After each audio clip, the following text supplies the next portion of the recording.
Last year, I brought a person to the show from my team who had never been before. In my brain, I'm going through the map, I'm going through all the folks I have to see, here's the meetings I have to have, here's people I have to go find, here's the folks I want to go see versus who work says I have to go see. Yeah. And I walked in and I caught myself and I looked over at Tyler and he just had this look of like, you're kidding me, right? That reminded me why this show exists. Yeah. We're supposed to come to this show and be amazed at the fact that we as a bunch of nerds can come together and do things like this. Yep. Right? Wizards and magicians. Exactly. Man. I mean, this is the magic. This is why we do what we do. We are the music makers, and we are the dreamers of dreams. We are coming to you from InfoComm 2026. We've got a great group of folks to tell us what they're taking away from the show and the power of networking. All that and more next on AV Week. This is AV Week, episode 774, recorded Friday, June 19th, 2026. Live from InfoComm 2026, Part 1. This is AV Week, your weekly wrap-up of the biggest AV news in the industry. My name is Tim Albright. I am your host. We are doing this from the fantastic Midwich booth at InfoComm 2026. As usual, we got a regular cavalcade of stars and smart people, because I am not in any position or condition to be smart today.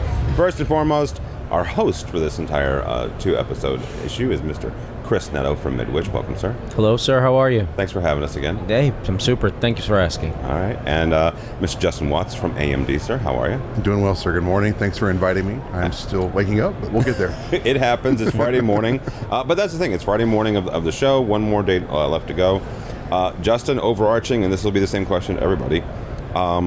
What did you see? What did you experience? What did you take? What did you see at InfoComm that impressed you? So I will say I didn't see anything that was like this huge big box moment, right? I am seeing everyone seems to be coming together more in that progressive movement to developing and enhancing the user experience, right? We're seeing a lot more focus on what I'd call the meeting equity quotient. So every seat being the best seat in the house, an actual focus on delivering that overall ubiquitous user experience and not just focusing on, I'm gonna throw this cool box on the wall and it's gonna turn into something else. That's one thing I've noticed from everyone that I've spoken to thus far as I've walked around. And are they doing that, are they achieving that through hardware, through software, through a mixture of both? Where does that line lay? It's a mixture of both. I've noticed that people are starting to lean in more with AI as an enabler and not so much as a buzzword, like a kish thing to get something in the door. Yeah. I've seen a lot of folks using technology and workflows to make the meeting more efficient versus just trying to, again, get another logo on the wall or on the ceiling. It's been a really interesting shift, and it's been happening over time. We've seen a move towards that kind of the post-COVID era, in which everyone was so used to taking their meetings at home. They had the upfront focus on everything. You had your own monitor in front of you. You could drag stuff window-wise, make it bigger, make it smaller, that kind of thing. I'm seeing that focus across the floor of trying to develop the best experience possible and not just the best sales experience possible. That's one thing I really enjoyed thus far. All right. Neto, what's one or two things that you saw that really impressed you this week? Well, I mean, for the most part, I had very little expectations of the people that were going to be here. Yeah. In general, quantity of people. Let me be specific. The quality is always good. I mean, Justin Watts, dude. I mean, Justin Watts is here. Why not? But the quantity. I was concerned. It's been a tough year for a lot of people. You can see it across LinkedIn. Every day my LinkedIn is lit up on with people looking for work. Looking for work. So I was a little worried about the people that are going to be here. Again, similar to what I've seen in the recent trend is there are people here that are coming to the show looking for work. Yeah. If companies are serious about finding talent, good talent, if you are paying a ticket in the current market for an airline ticket to come here and paying the rates that most people have been paying for, if it's not, via InfoComm's hotel thing, they're serious about work. Yeah. They're serious about getting a job. So I think, out of respect, most people should be showing up prepared for that. Yeah. That trend, I don't like that trend, but it makes sense. This trade, we've always been a big community. The community is bigger than, I guess, what the people realize. Yeah. And when we band together and help out people, I mean, I do my best to get as many names into people's into people's systems. So that's one trend. The other trend that I see is a shift. I was here about a month ago for the broadcast show. Yeah. Broadcast show. I started seeing there that there was some AV showing up there, installed AV. And here, it's not that I don't see the broadcast stuff, but I'm now seeing more enterprise because I am watching with curiosity, as Palpatine did for Anakin. I'm watching how this progresses because there's a couple shows out there that were strictly focused on the UC space that have now been minimized. Yep. So with that happening, they're coming here. And I want to see how the chips may fall. As a distributor, the brands are here. All of our brands, for the most part, are here.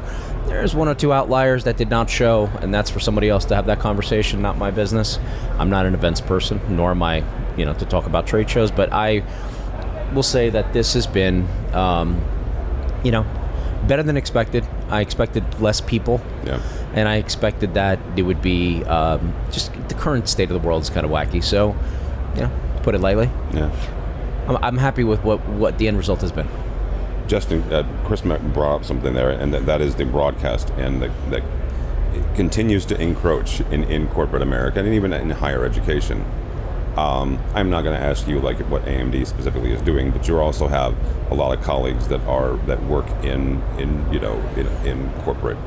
Are you seeing that, or is that something that he and I are just noticing, and it's marketing, it's not reality? No, it is becoming more prevalent in our environment. Matter of fact, I have several people on teams I've worked for, not just at AMD, but other places where I worked before, where their core competency was the broadcast industry and broadcast engagement. From a quality perspective, things like company all-hands meetings have grown from, everybody huddled into this conference room here to talk to the CEO, so forth, and we'll throw it up on Teams or WebEx, and it'll hit conference rooms to where we have full-on production. And honestly, to Chris's point, I kind of expected to see maybe a little more broadcast here because I live it every day, right? I kind of assumed everyone saw what I saw, and then I'd see more of that stuff here. I am seeing some people who have tangentially that focus, but like from a deliverables perspective, I'm working on building SMPTE 2110 workflows into my standards going forward because I have to be able to support that level of redundancy and impact for my users. It's only a matter of time. It really is. Yeah, it really is. And one of the things that actually changed my perspective on it was about a month or two ago. I've been on the road so long and everything blurs, I'm sorry. But to stop calling an end user and to refer to them as content creators. Yeah. Because they are in your space. They are using AI with transcriptions, with translation. They take that file, that video or that meeting that was had, they turn it into 30-second bits. That is content creation. That is not video conferencing that the three of us grew up on. Yeah. That was a specific room. You went in there, it went point to point. There was no none of that.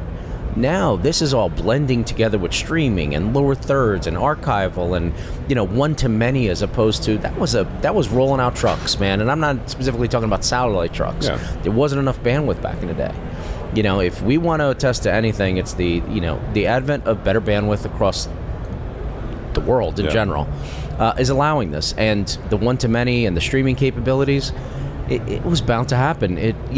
We're finally, and I think I may have said it either at IIC or in recent one of your shows. We're finally getting to that video first, because that next generation, my kids, my 24-year-old and my 21-year-old, they're not going to read that email. Yep. I send them texts; they don't even want to read that. No.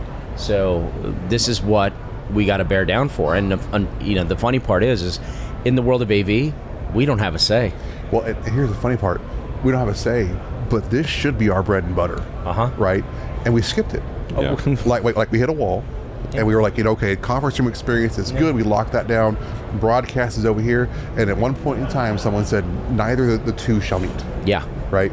That person was wrong. Well, that person not only Yeah, was very wrong, wrong. but they overlooked the fact that, again, I mentioned COVID before. In COVID, that was like the great equalizer for a lot of this stuff. People found out that you could use like Zoom and WebEx and those kind of things for a one-to-many streaming scenario where you Yeah. could touch as many folks as you needed to for an engagement perspective, and that shifted how we looked at video forever. It's not going to go back. Yeah. I mean, to your credit, there's no walking this back at this point in time. We have to be able to adapt. I agree. Chris, what is one thing you're taking away from this show this year? The continued value here is always the network, Yeah. the people. For me, I'm a business developer. If I don't see these folks, if I don't get to see a Kevin O'Dowd in person, if I don't see a Joe Dunbar or you, for that matter, I don't like to see you. I know. I'd love to see you. You've seen me way too much this year. I know it's crazy, but I truly value that. I mean, for somebody who travels as much as I do, and I try to get out as much as I can, to be able to be in one place, it can't be beat. And it's the hardest part about whatever people try to say is trending in the world of conventions and shows and all this sort of stuff. The single reason we all hear is it's for the people. Yeah. I mean, it's more than anything else. You want to see tech, cool. But as this stuff has been commoditized and gets smaller and tighter, you can bring bars to your offices. You can bring a speaker setup to your office. I mean, if you would have told me that, Shure can build a coffin that can roll into a warehouse in 2 seconds, open that up, put that thing on go, and you can get an experience of a ceiling microphone immediately and the bar. That wasn't the case many years ago. No. So the getting in front of people, getting the tech out there, it finds its ways. But for you to get, I don't know how many thousands of people in one space, I've been here long. It's been a very long week plus for me. I would say plus because I've been here a couple days. Every single day has been a new adventure. Getting here, spend some time with my team prior to everybody else showing up, excellent. Some friends before the show starts, the best. And staying tonight, going to be able to finally see the people that have been doing these booths all week, and they, finally let their hair down and take a deep breath, and maybe I get to hear a different side of the story. Yeah. That to me is what I need. I'm an information merchant, man. I need to deal in info, and I want to hear what the people are saying. So, All right, Justin, what do you taking away? So, absolutely, networking is one of the things that I can't say. I can't say enough about it, right? But and education, dude. Education. I mean, how many days you spend teaching? Yeah. they all blur together. I know I taught a 3-day. Big one. I taught a 3-day class at one point in time over the weekend. I know that part, right? There you go. But I would also say this reminds me every time about that whole Steve Jobsian tenet of surprise and delight, right? Last year, I brought a person to the show from my team who had never been before. And we walked into the show floor in Orlando, and in my brain, I'm going through the map, I'm going through all the folks I have to see, here's the meetings I have to have, here's people I have to go find, here's the folks I want to go see versus who work says I have to go see. Yeah. And I walked in and I caught myself, and I looked over at Tyler, and he just had this look of like, you're kidding me, right? That reminded me why this show exists. Yeah. It's the other half of the networking portion of it. Yeah. We're supposed to come to this show and be amazed at the fact that we as a bunch of nerds can come together and do things like this. Yep. Right? Wizards and magicians. Exactly. Man. I mean, this is the magic. This is why we do what we do. So I remind myself every time, and also I try and bring someone who's never been before, because if I catch myself getting in the doldrums and don't remind myself, they certainly do. Yeah. Yeah. All right. Very good. Justin, thank you so much. How do people connect with you? I'm on all the socials, LinkedIn, so on and so forth, at Paladin Machina. And you want to check out that website, it's www.amd.com. All right. Mr. Neto. I am part of Midwich Group, but here in the U.S., it's midwich.us is the website. You can find me on LinkedIn. Please go ahead, connect with me, Christopher Neto, CTS. Still have those 3 letters attached, so you can find me there. You can find me on X and LinkedIn. That's where I've been doing most of my damage lately. If you go into my Instagram, if you find that, you see a lot of pictures of plane wings, because I am sitting on plane wings all day, every day. But outside of that, what's next? For me, for you, for everyone. This is not. I wrote an article recently, just a thing on LinkedIn. I used to refer to this as Super Bowl. This is the All-Star break. Super Bowl happens last half. Everything you've done from January to June, Good. Wonderful. They didn't get you into the playoffs. We got 6 months left to go. Yep. So, go Knicks. All right. Knicks in 5. I don't know when you're going to... I don't know where he's going to cut it. We're good. Thank you. Hey, listeners, it's your AV sneakerhead, Jennifer Weaver. Listen to AV Career Masterminds, where I chat all things job-related in the audio-visual industry. You can find AV Career Masterminds where you subscribe to podcasts. All right, part 2 of our first episode from InfoComm is a HETMA episode. Higher education. First and foremost, Erin Maher-Moran. Welcome, ma'am. Yes, thank you for having me. Good morning. Even if I don't quite have the voice I normally do, but it's trade show voice. We're all there. We're all there. I'm like 3 octaves lower than I usually am, so. It's InfoComm Friday voice. It is indeed, and that voice is Mr. Joe Way. How are you, sir? I'm doing fabulous. Thanks for having me, Tim. Absolutely. Thank you, guys. So I'm going to ask you guys the same basic questions, but this obviously has a different take than our previous 2 guests. Chris is obviously a distributor, and Justin from the corporate side. Erin, from where you sit in higher education, what did you see this week that impressed you? I mean, just the pure number of higher ed folks that are here was very impressive to me. Especially ones that I don't recognize. So new faces coming to the show is fantastic for the industry, and especially with some of the problems that people are having with funding in higher education. It was amazing to get to see so many people be here. Okay. Joe? Yeah, I would echo that same thing. Like, we've had so much traffic at our booth, and they were all new people, right? You would get used to knowing, okay, our people, the ones we know, they're going to come and stop by. But so many who were either being brought over by manufacturers and integrators, or those who, just walking by and going, what is this? And we're, which is great. I mean, we experienced that years ago, and now you're getting people that they're like finding their community. And so I would definitely say that's been our experience. Beyond that, I would say the thing that I notice most from kind of the vendors that are here is the change in the way they're talking. And really, they're saying, we're not a manufacturer, we're a solutions provider. And that's an easy one-liner to give, but you're actually seeing it. How many times I've talked to some of the manufacturers, and they're like, we're just relying on voice of the customer right now, and you are a strong voice. And that's what we're trying to keep up with, especially in this time of change. The post-COVID, the refresh cycle time, we're really seeing that they're wanting to create solutions and products that go, okay, well, where are you guys? Are you moving to cloud? Where is AV over IP? We're getting as many questions from them as they're as we're asking, right? Erin, talk about that for a second. Talk about that symbiotic relationship, because Joe's right. Manufacturers, they don't live in the trenches, as it were, right? They're not, in the classroom. They're not in the conference room. How important is that to not only give that feedback to them, but also get back from them, their ideas based on what you're telling them that you need?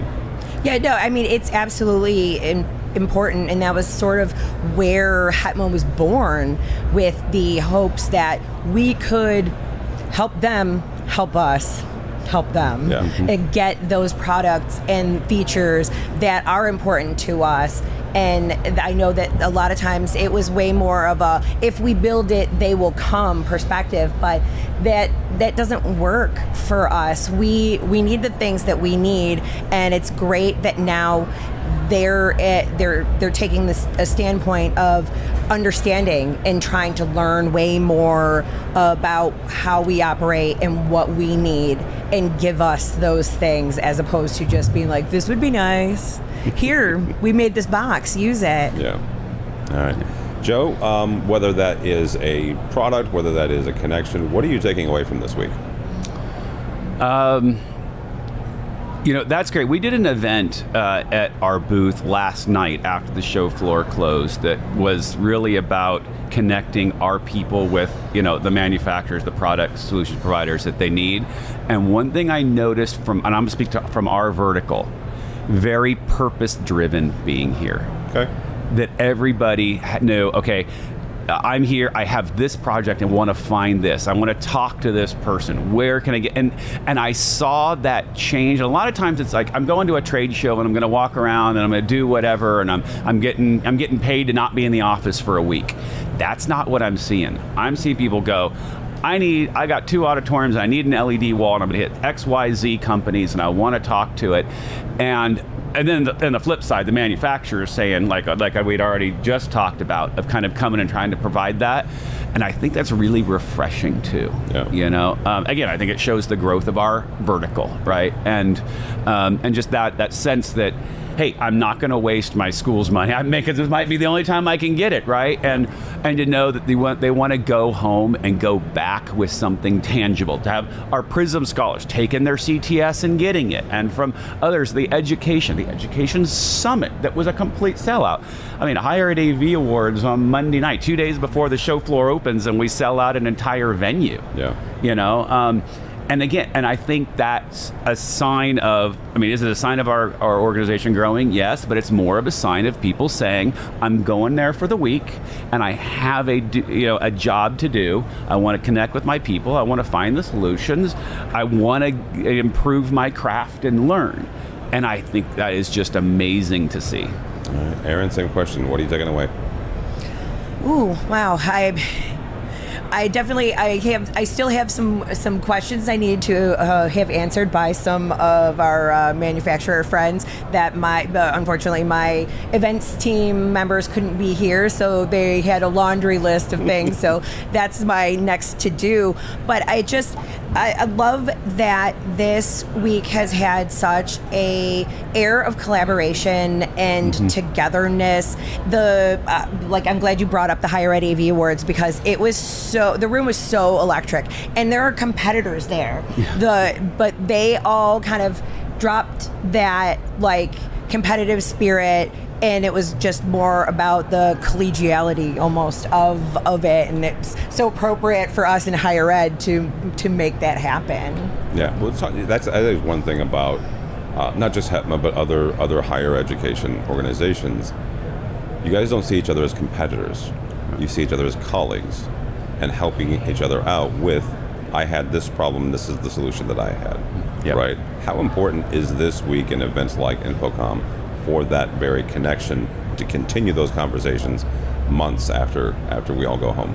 Oh, completely important, right? I mean, that's what we're here, and because we do have that sense of collaborating with another and trusting one another, right? Like, I mean, no offense to our sales reps, you know, but whatever new SKU they have is the greatest thing since sliced bread, yes, right? 100%. That is their job to say that. But when our people, we will trust our own people more, right? And if they say, I had this experience with this, or I just went and saw this at XYZ booth, get over there.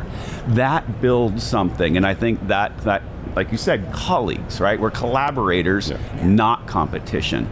But you're also seeing manufacturers and integrators. Like, how many times this week we would have had a dinner or an event and the competitors are there together, and they're just like, you know what, we trust you. You know, it's almost like they're saying to us, we know you're going to go make the right decisions for your school, and that's what your intention is.